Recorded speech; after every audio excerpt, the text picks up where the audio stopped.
Hi there, Tim Hawes here from Dime Online. Today we're going to take a trip down to Chiddingfold to the Farm Studios, where we're going to get an insight into the creative processes of multi-instrumentalist songwriter Luke Juby. Despite being surrounded by amazing technology down there at the Farm Studios, Luke will often start his writing process from a really organic start point.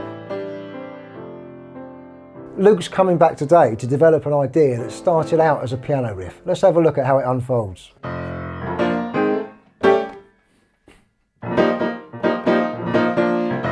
It actually started on, at mine I've got like an old upright, old Beckstone. It's like 88 year, but 1888. So it's like proper old.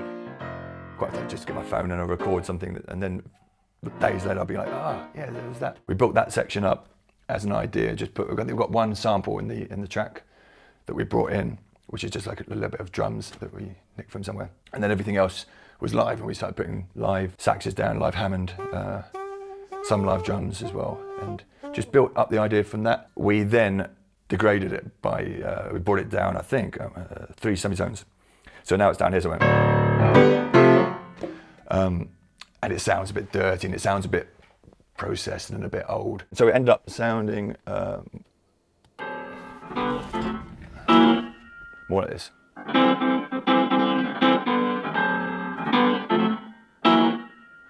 Which sounds more uprighty, really.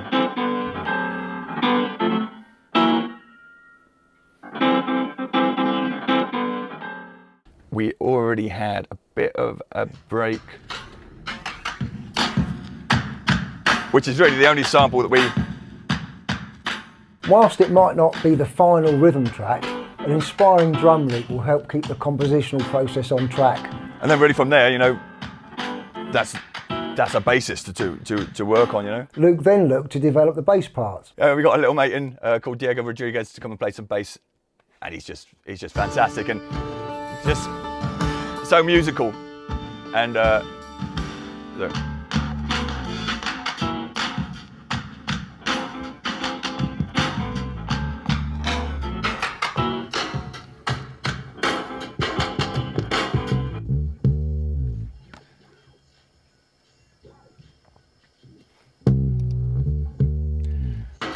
It's about what he doesn't play as well as what he does play, you know. I think if I got on bass earlier, it would have been great. So much can be dictated by what the bass is doing. At this point, Luke decided to bring in the artist who he had in mind for this particular song. There's 2 reasons for this, really. Firstly, it gets the artist to put some of their feel, their ideas onto the song itself, but it also gives the artist an attachment to the song, which later down the line gives a song a better chance of being used when songs are being selected. Some artists want to then go and sit on their own and just run through some ideas and then maybe come back to us. And in those situations, then we would just carry on recording and doing our ideas while they're probably sitting down behind you and just doing their lyrics. So we can then build the track. But in this case, we actually all just sat around and just bashed out all the lyrics ourselves. We came up with a lyric idea, and there's a kind of run with that this guy had this girl that was brilliant, but was a little bit hard work, but you know, that's what it can be sometimes. My girl, she's a handful when she wants to be one, and she always wants to be one.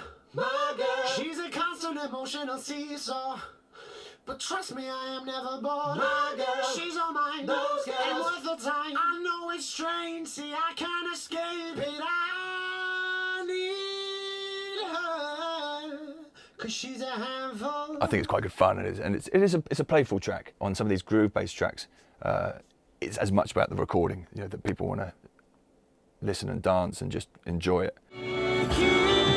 It also lent itself to some quite cool BV ideas. So yeah, we can end up with some quite random, like harmonies and stuff. It can be quite fat and quite... She keeps me on my toes, down my street. Quite quite chromatic and interesting, and about as muso as I think we can probably get away with today. I don't know.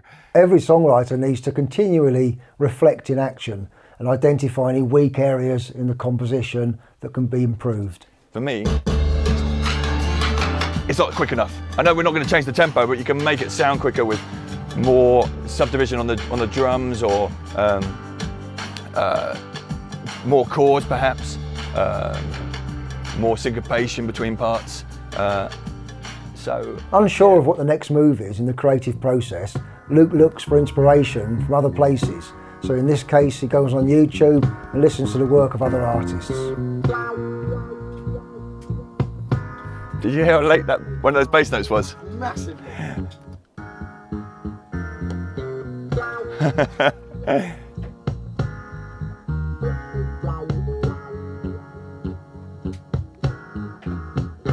If you want me to stay, I'll be around today to be available for you to see. I'm about to. I should be listening to more broad palette. That would be good advice, actually. Listen to as much as you can. Quite nice. Luke explores the harmony to see if he can add any interest to the chorus part.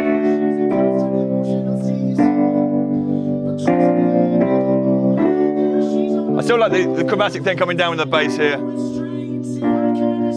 And then these are quite nice and uplifting. Ending on the sus4. To help remedy Luke's concerns about the need to pick up the rhythm, he also brings in another instrument. Here we see the addition of a rhythm guitar part.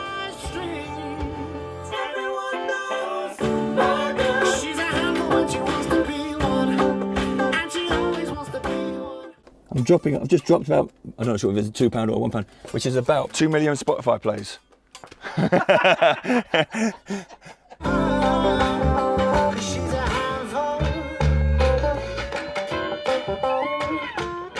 I should also point out that I'm doing the old school way of producing, where I get someone in who can play something really well, I go, yes, yes, I like that.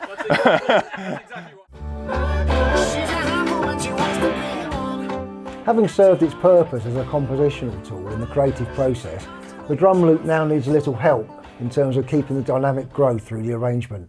So Luke decides to bring in a drummer.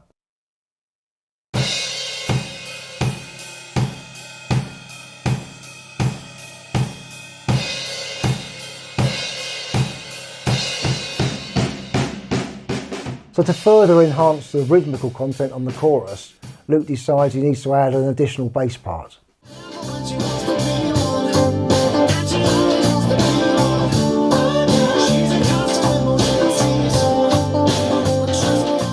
As well as recording the drum track for the chorus, Luke decides it would be a good idea to grab some ideas for the other sections of the song. Be my baby, be my safety. Be my lady. I know she won't go far, and even if she does, I know she'll carry me in her heart. She don't need my permission, as if she'd ever take my permission. She keeps me on my toes, down my. We haven't got the right harmony there, because I've got a weird thing of the old one and the new one going on, but